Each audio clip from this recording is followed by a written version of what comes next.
Continuing on with our math basics, we're now going to look at metric and American conversions. So to be able to convert from metric to American or American to metric system. These are slightly harder than the two-step metric, but if you understand how to do the two-step metric from our previous video, these ones should be fairly easy for you to do. The numbers are going to be quite different, and the units are going to look quite different, but you should still be able to get the concept once you understand the two-step metric system. In the previous video, we talked about how to determine whether the American unit or the metric unit was larger. Now we're going to talk about how to convert from the American units to metric units and vice versa. The first step in these problems is to decide which type of unit you have. What we know is we cannot change from mass to length or area or volume, and we can't change between those different units at this point. We don't know how to change from one type of unit to another. So these metric to American units are going to stay within one of the major boxes. So it'll be either a mass, a length, an area, or a volume. So previously we gave you some ideas of how to determine what type of measurement you have. So remember that mass is how you might weigh something like a steak or something like that, or an elephant, or even a little bit of powder. And if you were to look at the length, that's how long your pencil is, or how far away the school is, or something like that. An area will have something with the word square in it, most likely. And then the volume is either going to say cubic somewhere in its name, or possibly it'll be a way that we might buy milk or water. And then also just to note that we do have this little notation that 1 cubic centimeter is equal to 1 cc is equal to 1 milliliter.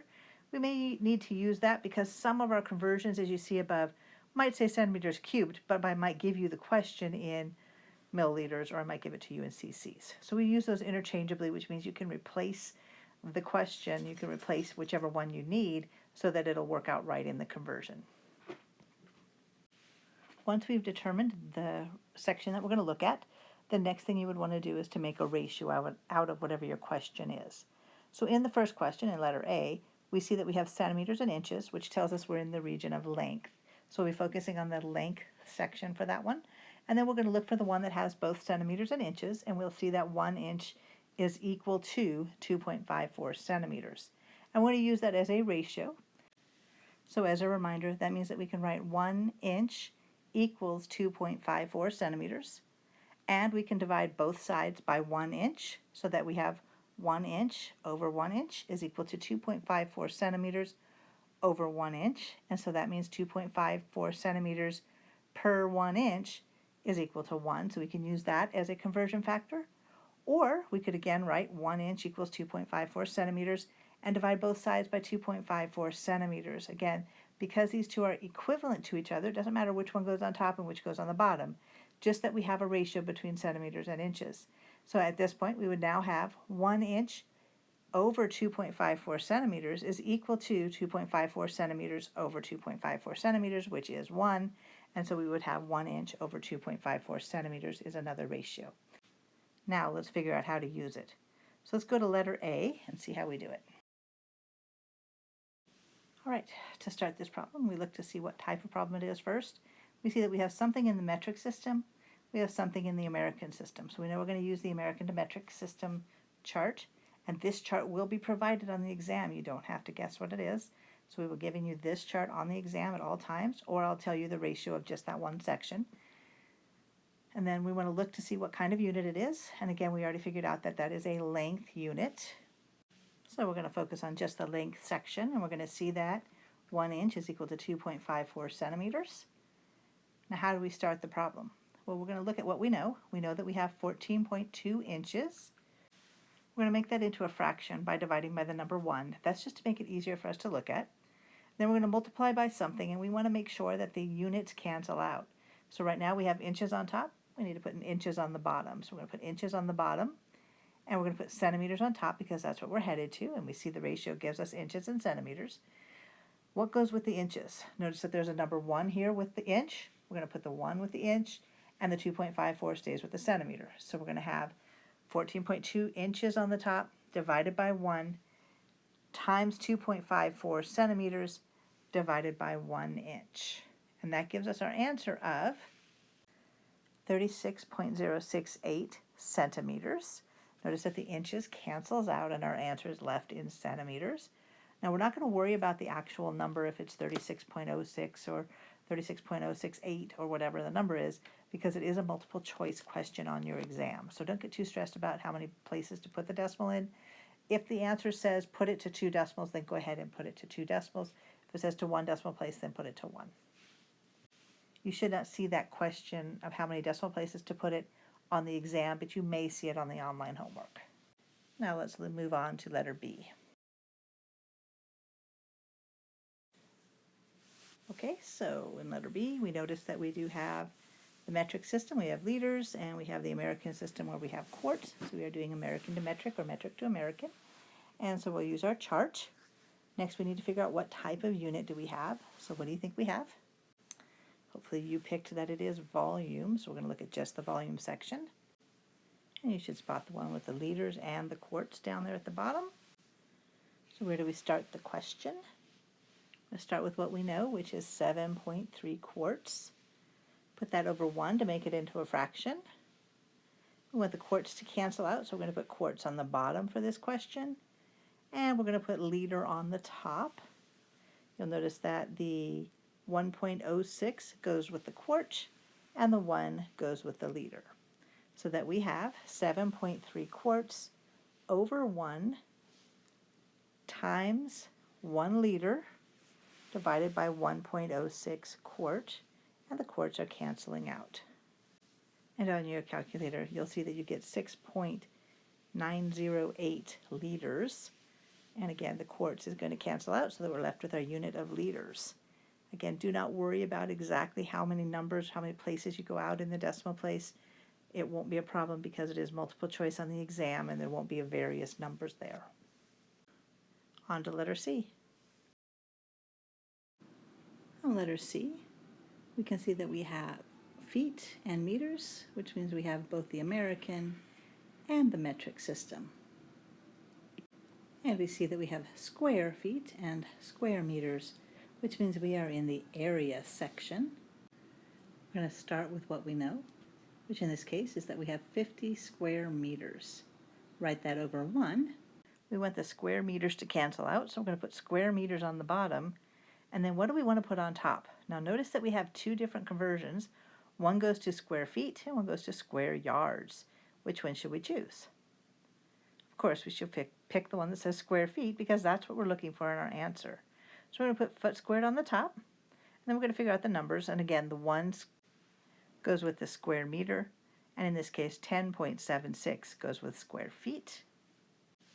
So we take our 50 square meters, divide it by 1, multiply it by 10.76 square feet, divide that by 1 square meter, and we see that the meters squared cancels out, leaving our answer in feet squared, and we get 538.169 square feet.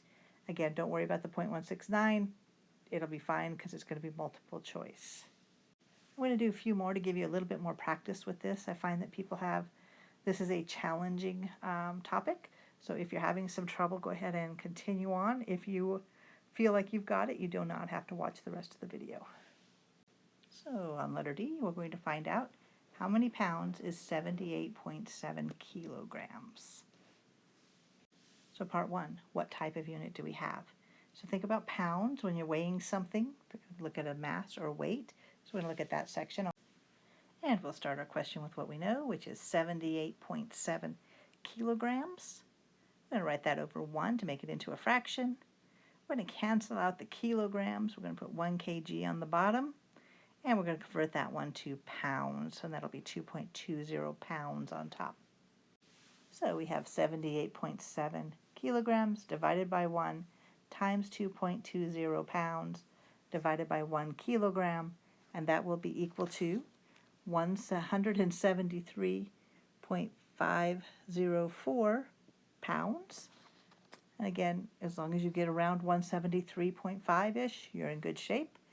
And that again should be in pounds. Let's move on to letter E, another one that is not in your notes. We start by reading the question and identifying what type of question we have. And here we have how many cubic inches are in 15 milliliters. And so cubic inches says cubic, which tells me I'm doing something with volume. And milliliters, the liters, tells us that we're doing something with volume. So we are doing a volume to volume calculation here. And it looks like it is metric and American. So we're going to use the metric to American chart. And so we want to look at what section we have, and we're going to only focus on the volume section. So this question has an extra challenge to it. Let's go ahead and see how it works out. We're going to start with what we know. We have 15 milliliters. We're going to put that on top. Then we're going to put that over 1 for our fraction, and we're going to make our next fraction. We're going to put what on the bottom? Yeah, we should have milliliters on the bottom, so we're going to look for milliliters, put that on the bottom, and then we're going to try to find inches cubed. And I don't see it there with milliliters. The milliliter one seems to have ounces, not inches cubed.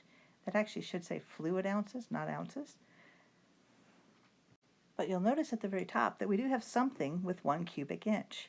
So we can convert 1 cubic inch into 16.4 cubic centimeters. But that is not the same as a milliliter, or is it? So if you look down at the bottom, you'll notice that we have this little note, 1 cubic centimeter is equal to 1 cc is equal to 1 milliliter. There are two ways you can do this. You can write the question again as how many cubic inches are in 15 cubic centimeters. That would be one way to do it. Or you can go ahead and continue with the problem we have here and just add one additional step.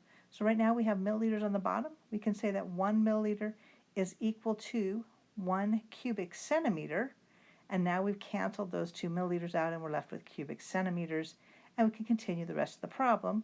We can now say then that we have, so we'll put the cubic centimeters on the bottom and the cubic inches on top.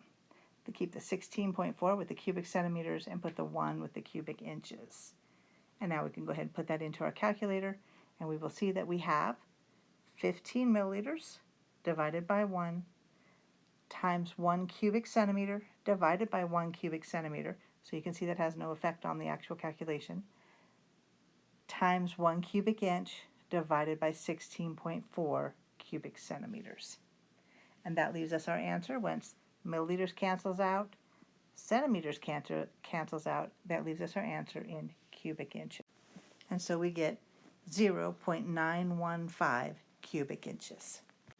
We'll add one more. We're going to call that letter F. And here we ask, how many grams is 56.4 ounces? Again, we see this as a metric and American because we have grams and ounces. So we'll be using the chart. Now we just get to figure out which section of the chart. And when we're weighing in ounces, that is a weight or mass, and so we'll focus on the mass section. We start the problem with the 56.4 ounces. We're going to write that over 1. Then we're going to put ounces on the bottom in the question. We see 1 ounce on the bottom. And we're going to convert that to grams, which will be 28.35 grams on top. So that gives us 56.4 ounces divided by 1 times 28.35 grams divided by 1 ounce. The ounces cancel out, and we are left with 1,598.913 grams as our answer. Again, don't worry about how many decimal places. So those are a few examples of how to do American to metric conversions. Again, this method that we're using is super important because we're going to be using it again, especially in Unit 3 where it will get a little bit more complicated.